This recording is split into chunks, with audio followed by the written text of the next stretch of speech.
Hello everyone, welcome back to our channel unknown candidate. Festival time కదా, ఇంట్లో ప్రసాదాలు చేసి గుళ్ళో పంచిపెడుతూ ఉంటాం. ఈసారి నాకు అలా కాకుండా గుళ్ళో పంచిపెట్టే బదులు బయట ఎవరికైనా ఫుడ్ డొనేట్ చేయాలనిపించింది. ఫుడ్ పార్సల్స్ కొనేసి ఇచ్చేయచ్చు, బట్ ఎందుకో నేనే వండి వాళ్ళకి పెట్టాలనిపించింది. ఫెస్టివల్ అనగానే మనకి పులిహోరే కదా మెయిన్గా గుర్తొచ్చేది. అందుకే పులిహోర చేద్దామని స్టార్ట్ చేసాం. ఇంత క్వాంటిటీలో చేయడం ఇదే ఫస్ట్ టైం. మామూలుగా కొంచెం తక్కువ క్వాంటిటీలో చేస్తాను కానీ ఇంత క్వాంటిటీ అయితే ఇదే ఫస్ట్ టైం నాకు.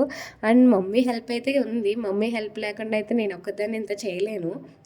రైస్ అయితే వేడిగా ఉండటం వల్ల హ్యాండ్స్ కాలుతున్నాయి. అలా అని గరిటతో కలిపితే రైస్ బ్రేక్ అయిపోతుంది, చూడడానికి లుక్ ఉండదు కదా.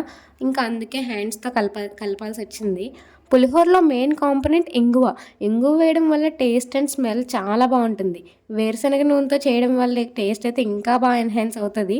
అండ్ కొంచెం ఆవపిండి కూడా వేసి కలిపాము. కలుపుతున్నంత వరకు స్మెల్ అయితే చాలా బాగా వచ్చింది. అండ్ టేస్ట్ కూడా చాలా బాగా కుదిరింది. మీరు కూడా ఇలా తోచినంతలో ఎవరికైనా ఇలా హెల్ప్ చేయడానికి ట్రై చేస్తూ ఉండండి. చాలామంది ప్రెగ్నెంట్ లేడీస్, చిన్నపిల్లలు, ముసలి వాళ్ళు బయట ఫుడ్ కోసం వెయిట్ చేస్తూ ఉంటారు. అలాంటి వాళ్ళకి మన వంతు ఏదో చిన్న హెల్ప్. పులిహోరతో పాటు ఫ్రూట్స్ కూడా కొనేసి ఇచ్చాము. వాళ్ళు తీసుకుని చాలా హ్యాపీ అయ్యారని నేనైతే సాటిస్ఫై అయిపోయాను. రోడ్ మీద ఎవరైనా కనిపిస్తే ఒకళ్ళో ఇద్దరికి ఇచ్చేదాన్ని, కానీ ఇలా ఇంతమందికి ఇదే ఫస్ట్ టైం ఇచ్చాను. నా లైఫ్లో ఇదే బెస్ట్ మెమరీ నాకు. అందరూ తీసుకుని చాలా హ్యాపీ అయ్యారు. అమ్మవారి బ్లెస్సింగ్స్ మనందరికీ ఉండాలని కోరుకుంటున్నాను. మీకు కనుక ఈ వీడియో నచ్చినట్టయితే please like, share and subscribe to my channel unknown candidate. Thank you.